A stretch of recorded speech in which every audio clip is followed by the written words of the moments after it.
parole est une clé. Le sang de Jésus a ouvert la porte d'entrer dans le sanctuaire divin. Ayez du zèle pour Christ. La porte ne sera jamais fermée au nom de...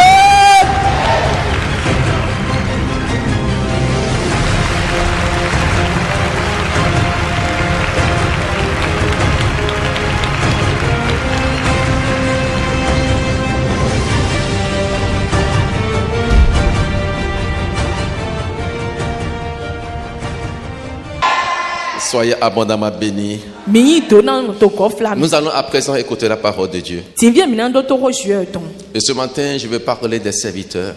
Et quand je parle de serviteurs, je parle aussi des servantes de Dieu. Mais je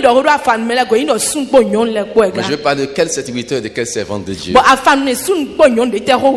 Je vais parler des vrais serviteurs. Pour ne pas dire des serviteurs accomplis. Alléluia. Des vrais serviteurs. Et quand je parle de vrais serviteurs, c'est qu'il y a aussi de faux serviteurs. Alléluia. Dans Jean 4, la Bible nous parle des vrais adorateurs qui vont adorer Dieu en esprit et en vérité. Et Dieu cherche les vrais et non les faux et non les hypocrites. Dieu cherche des vrais serviteurs, de vrais adorateurs qui vont l'adorer en esprit et en vérité, qui vont le servir de tout leur cœur, de toute leur âme, de tout leur esprit. Des vrais serviteurs qui ne vont plus regarder à leur position, à leur état, à leur bien-être, mais qui pourront s'humilier totalement dans la présence de Dieu, reconnaître sa seigneurie et se dire en eux-mêmes: qui suis sans lui? Que puis-je faire sans lui? Sinon tout cela n'est que de la vanité. Les vrais serviteurs. Je voudrais que tu saches, mon frère, ma soeur, Dieu est à la recherche des vrais serviteurs, de vraies servantes. Alléluia. Amen. Permettez-moi de lire une portion des Saintes Écritures dans le livre de Matthieu, chapitre 20, verset 20, verset 28. Alors la mère des fils de Zébédée s'approcha de Jésus avec ses fils et se prosterna pour lui faire une demande. Dis une demande. Dis demande. Pour lui faire une demande. Il lui dit: que veux-tu? Ordonne, lui dit-elle, que mes deux fils, que voici, soient assis devant ton royaume, l'un à ta droite, l'autre à ta gauche. Jésus répondit: vous ne savez ce que vous demandez.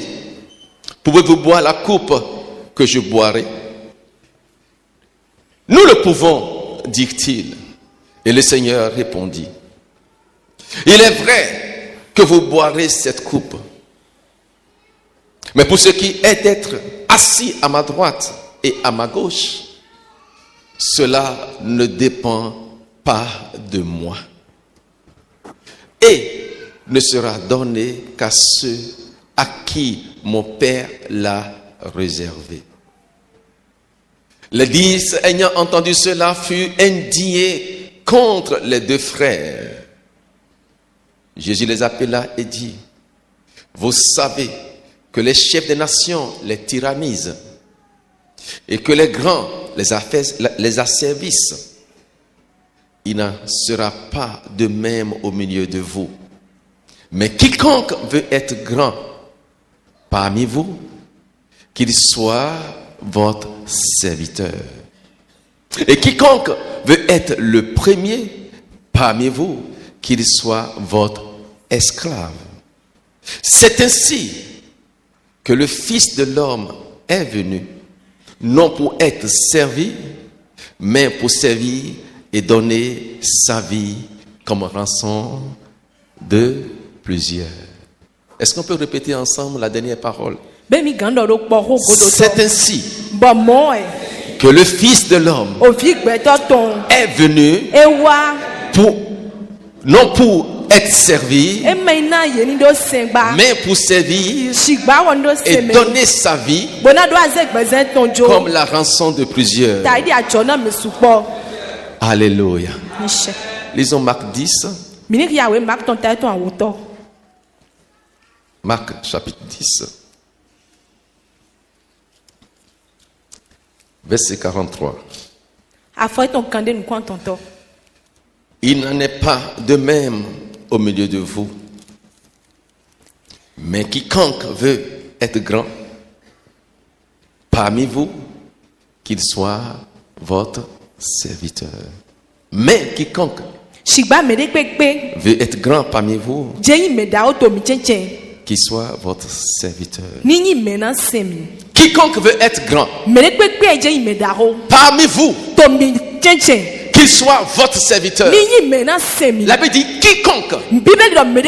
Et quiconque veut dire homme, femme, grand, petit, adolescent, jeune, quiconque veut être grand. Quiconque veut être grand parmi vous, parmi nous, quiconque désire être grand, qu'il soit quoi? Serviteur. Votre serviteur. Qui aspire ce matin à la grandeur? Qui aspire à la grandeur? Je crois de tout mon cœur que tout le monde va dire waouh, je le veux. Je veux être grand. Qui n'est pas ambitieux ce matin? Qui ne veut pas être grand dans la société? Qui ne veut pas être élevé en dignité? Alléluia. Ce n'est pas une chose mauvaise alors de vouloir être grand. Parce que Jésus a dit quiconque veut être grand, qu'il soit. C'est-à-dire le Seigneur n'est pas en train de bannir la grandeur, mais il est en train de nous montrer le chemin de la grandeur, la voie par laquelle nous allons accéder à la grandeur.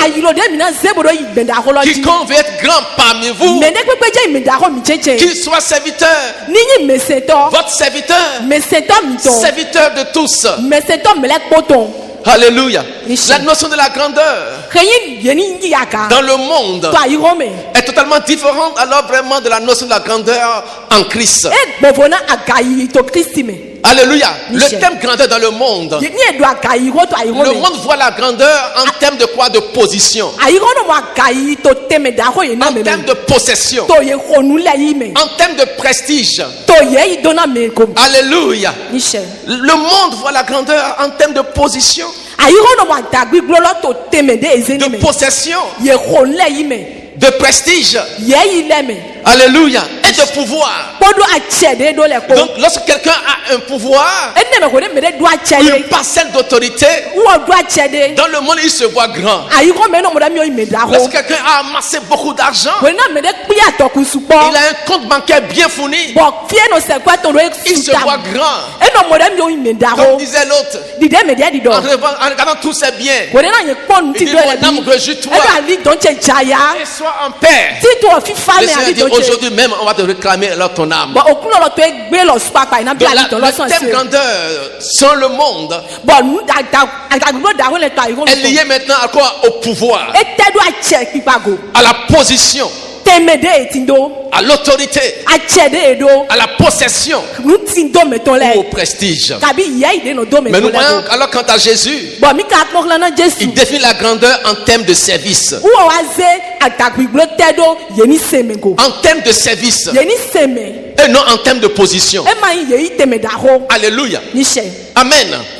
En Christ, celui qui est grand, ce n'est pas celui alors qui a une position. Quand Dieu regarde ses enfants, alléluia, il ne regarde pas alors celui qui est bien positionné.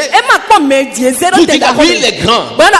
Mais quand Dieu regarde son église, il voit ceux-là alors qui sont à son service. Et dans le royaume de Dieu, les vrais serviteurs les mêmes serviteurs qui font les œuvres insignifiantes, les œuvres banales, selon Dieu, il écrit sur leur vie: bon, fidèle serviteur.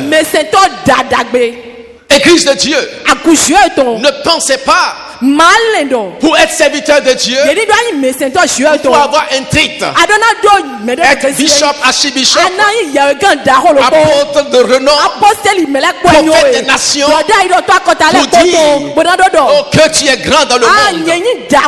Je veux dire à quelqu'un ce matin: au ciel nous serons surpris. C'est le normal. Alors la conclusion de mon message que j'ai en train d'annoncer là: au ciel nous aurons des surprises. J'ai dit à quelqu'un ce matin: au ciel nous aurons des surprises. Tu vas penser voir peut-être en position de grandeur, assis à la droite du Père, oh, le grand archibishop, le grand patriarche. Mais tu auras la surprise de voir que c'est juste le saint balayeur de l'église, que Dieu dit parmi vous: voilà l'homme le plus grand. Voilà l'homme le plus grand dans mon royaume. Alléluia. Jésus définit la grandeur en termes de service. Non point alors par rapport à la position. Alléluia. Dieu définit la grandeur à travers le nombre de personnes que vous servez. Le nombre de personnes que vous servez et non le nombre de personnes qui te servent.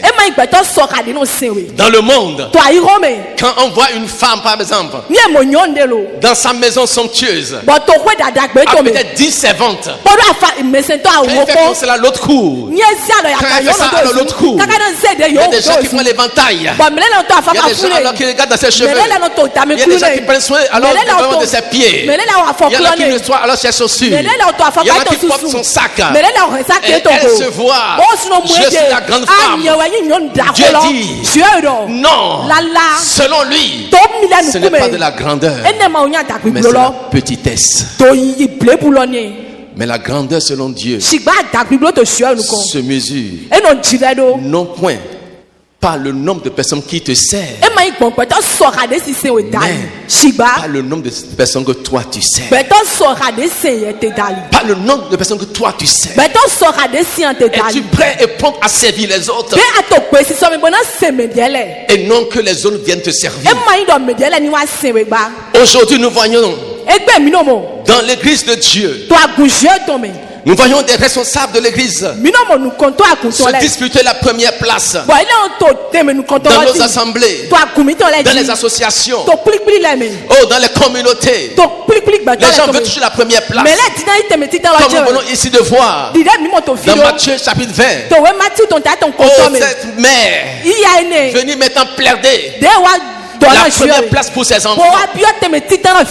En réalité, c'est pas la maman alors qui désire la première place, mais c'est les enfants qui voulaient alors cette position et qui ont travaillé leur mère. Viens plaider à notre faveur. Viens dire à Jésus-Christ pour qu'au ciel nous occupions la première place. Vous ne savez pas ce que vous demandez. Dit le Seigneur: vous ne savez pas ce que vous demandez.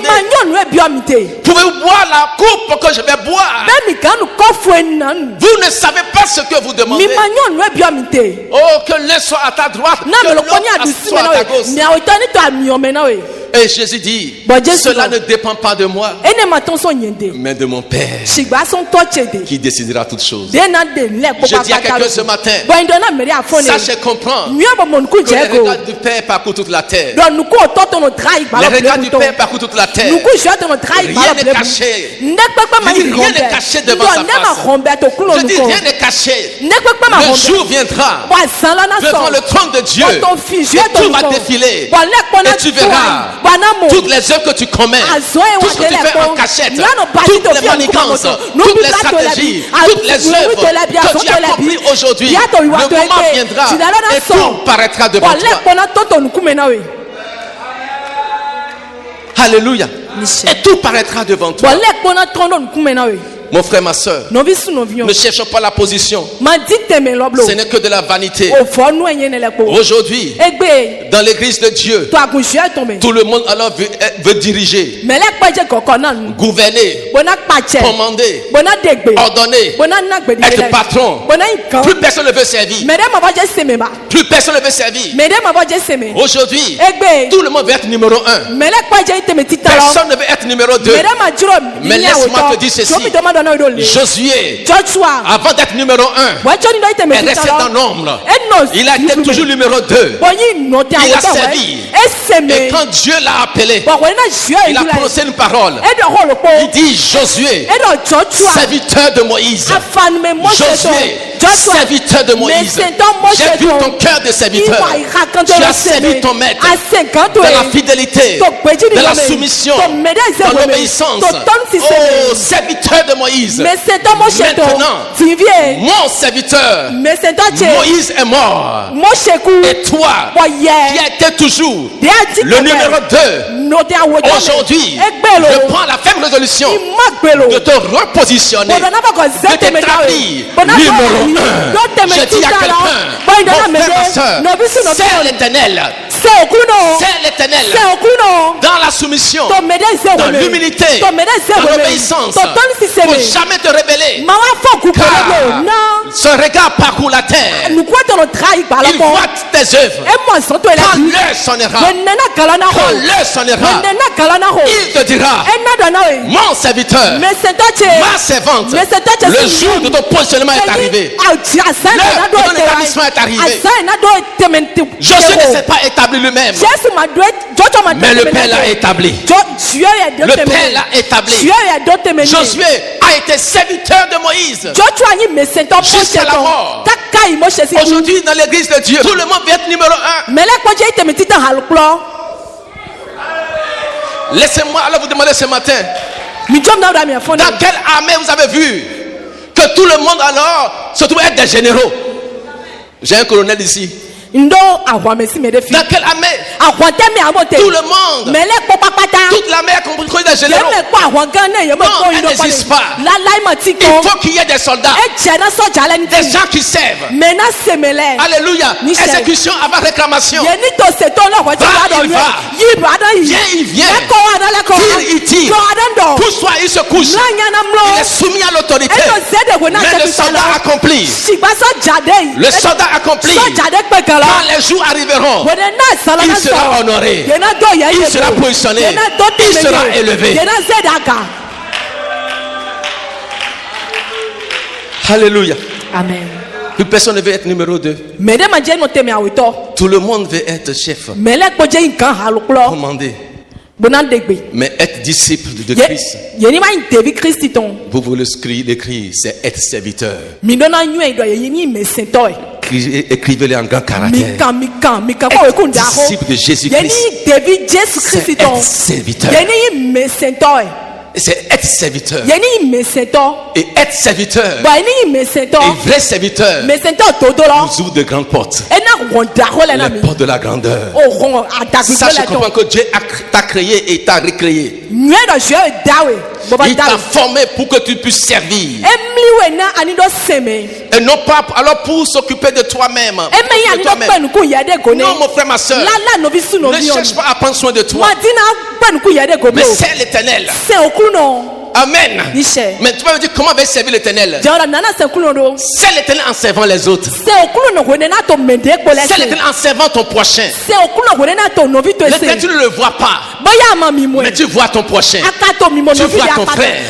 Tu vois ta soeur. Ton frère et ta soeur. Et en servant ton frère et ta soeur, tu seras en train de servir l'Éternel. Parce que tu as été formaté, tu as été créé, tu as été mandaté pour servir. C'est ça le cœur que Dieu t'a donné. Amen. Soignons de vrais serviteurs de Dieu. Ne cherche pas à t'occuper de toi-même. Alléluia. Mais sache et comprends que Dieu voudrait que nous développions un cœur de serviteur. Que nous développions un cœur de serviteur. Et que nous connaissions notre personnalité. Alléluia. Et que nous connaissions notre personnalité. Le cœur de serviteur et la personnalité. La connaissance de ta personnalité va déterminer ton ministère. Comme dirait l'autre, connais-toi toi-même. Je sais qui je suis. I know who I am. Est-ce que tu sais qui tu es, ma soeur? Si tu connais ta personnalité, alléluia, tu découvriras ton ministère. Tout le monde n'est pas appelé à tenir le micro, mon frère, ma soeur. Il y a des gens qui vont tenir le micro et qui sont appelés serviteurs de Dieu. Mais il y a d'autres personnes qui ne tiennent pas le micro, mais qui se trouvent maintenant en train de nettoyer les latrines, les essais. Mon frère, ma soeur, qui t'a dit, comme celui qui est là-bas, en train de faire alors des travaux sales, et moi qui suis ici en train de prêcher, que je suis encore plus grand qu'elle. Mon frère, ma soeur, détrompe-toi. La grandeur de Dieu se mesure à travers le cœur du service que tu as.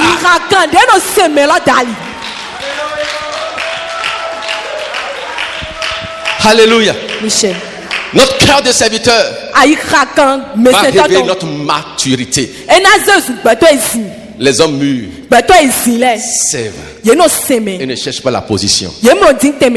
Les hommes mûrs sèvent et ne cherchent pas à être positionnés. Alléluia. Alléluia. Quand tu as un cœur de serviteur, tu es prêt à faire tout ce qu'on te demande. Je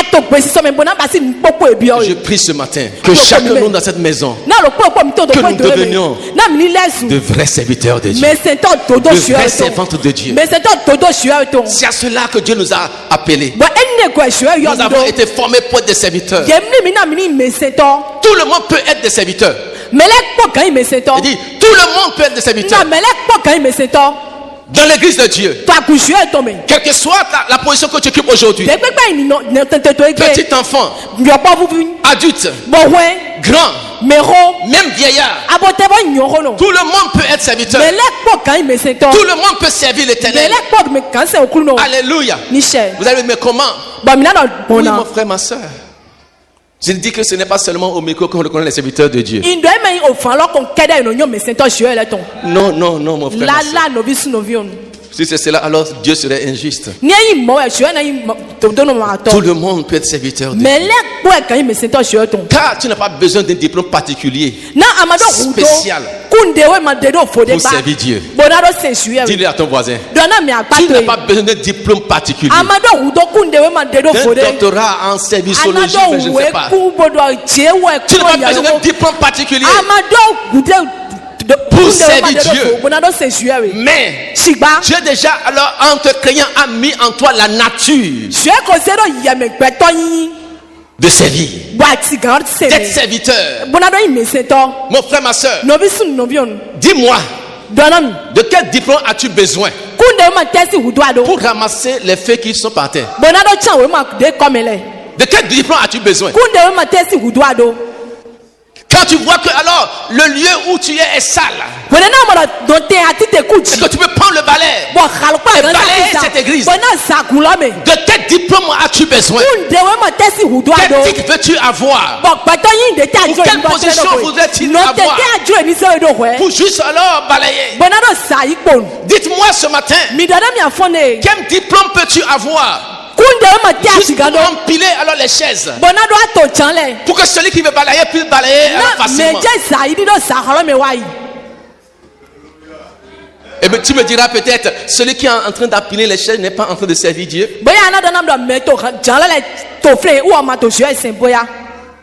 Alléluia. Peut-être il est le plus grand serviteur. Que Dieu change nos cœurs ce matin. Et que nous puissions alors devenir de vrais serviteurs de Dieu. Alléluia. De vrais serviteurs de Dieu. Le seul diplôme dont tu as besoin, je te le dis ce matin. Tu veux le connaître? Le diplôme dont tu as besoin pour servir Dieu, on l'appelle V-O-L-O-N-E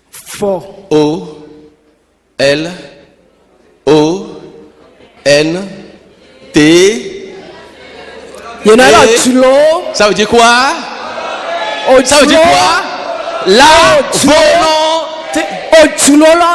Car la Bible déclare dans Ésaïe 1 verset 19, si tu as la bonne volonté, si tu as la bonne volonté pour balayer l'église de Dieu, la bonne volonté pour prendre soin des pauvres, la bonne volonté pour aller dans les prisons, la bonne volonté d'aller évangéliser, la bonne volonté de laver les latrines, la bonne volonté de prendre soin des enfants, grande sera ta récompense.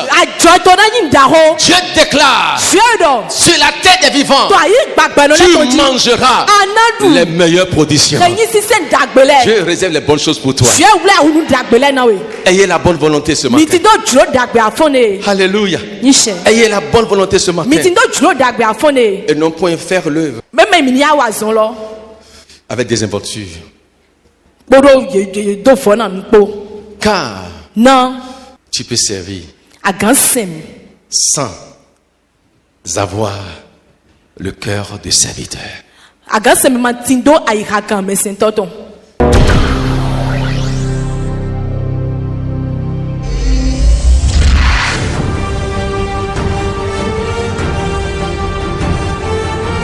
Parce que tu l'as dit, je le ferai. La parole est une clé. Le sang de Jésus a ouvert la porte d'entrer dans le sanctuaire divin. Ayez du sel pour Christ. La porte ne sera jamais fermée au nom de